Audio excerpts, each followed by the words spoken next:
Today, the name Carnegie is associated with Dale and books published in millions of copies, the title of which begins with the word how. But 100 years ago, every newspaper-reading person knew that Carnegie was just Andrew, and Dale Carnegie himself, at the beginning of his literary career, changed the spelling of his last name from Carnegie to Carnegie. Like Andrew, who had passed away by that time, he was guided by a simple calculation. At the time, Carnegie's last name was synonymous with success, a reminder of a man who had made more money than John Rockefeller and John Pierpont Morgan. If one were to count the fortunes of current and past billionaires by inflation or by the share of their capital in the world GDP, at the time, Andrew Carnegie would be in first place among businessmen, and in the overall standings would be fourth, second only to the great emperors of ancient times. The future billionaire began his journey in poverty and even in a foreign country. Andrew was born in 1835 in Scotland, but his parents had to leave in search of a better life. So they moved to the United States and settled near Pittsburgh, Pennsylvania. At the age of 13, having completed only 5 grades, he was forced to take a job as a coiler in a spinning mill, earning $1.5 a week. Ultimately, Andrew would become one of the wealthiest businessmen in human history. I made Carnegie's life path in the form of rules that helped him succeed in business and will now share them with you. Build your career step by step from your childhood. The following job young Andrew took was a boiler stoker in a factory basement. Such a profession was much easier than working as a coiler, and he was also paid more, $2. Soon, he was transferred to work in the office for his beautiful handwriting. Another teenager would have settled down after getting out of that industrial hell, but not Andrew.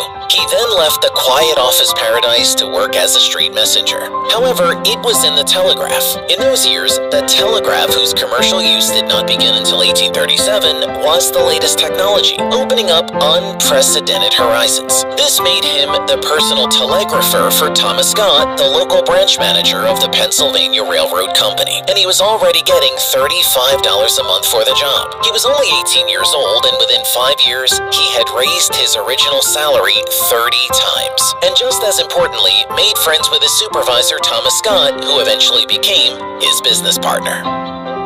Don't save money, make it work for you.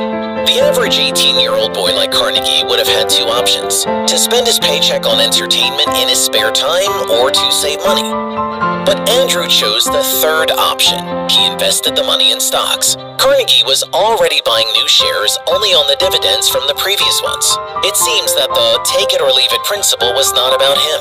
To understand how unusual this was for a kid from a poor working-class family, recall that there were no how-to-get-rich courses at the time, and Andrew's education was limited to 5 grades. Still, he would borrow a new book weekly from the local library, but there were no business manuals yet. Moreover, to buy stock in the Adams Express Railroad Company, Carnegie mortgaged his parents' house and borrowed money from his former colleagues. The railroad, like the telegraph, was a state-of-the-art invention back then, so Carnegie can rightly be called one of the first venture investors.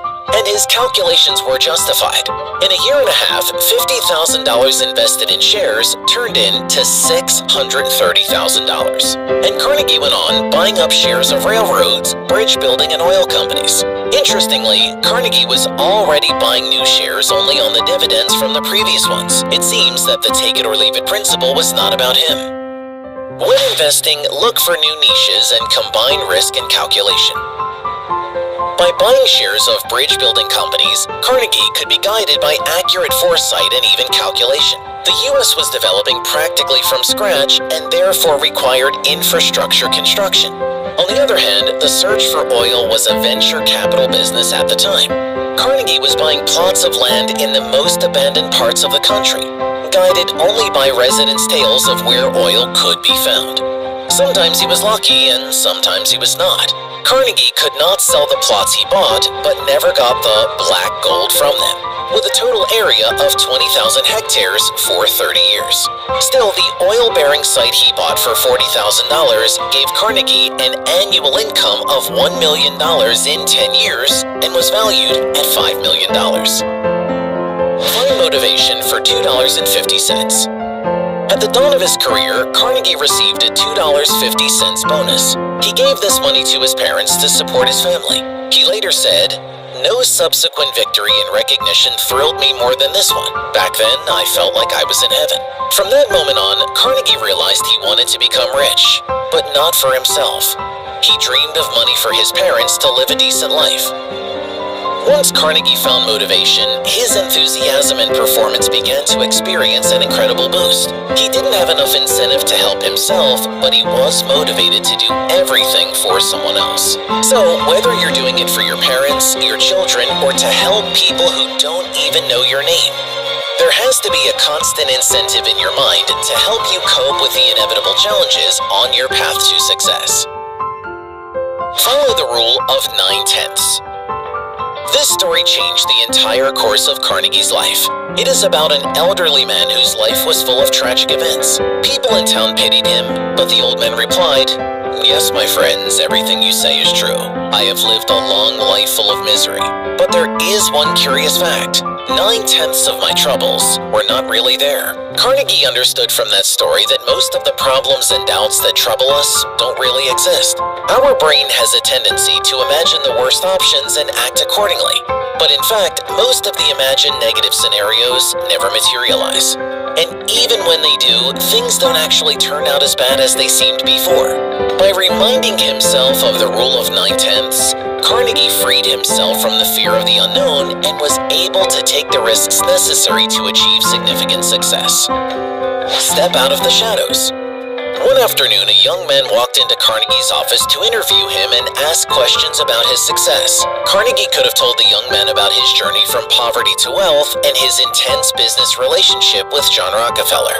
But instead, Carnegie told him something else. Carnegie said the most essential thing in his life was his ability to forget his problems and smile at life. He said that the talent to look at life through the lens of optimism was more important to him than millions of dollars.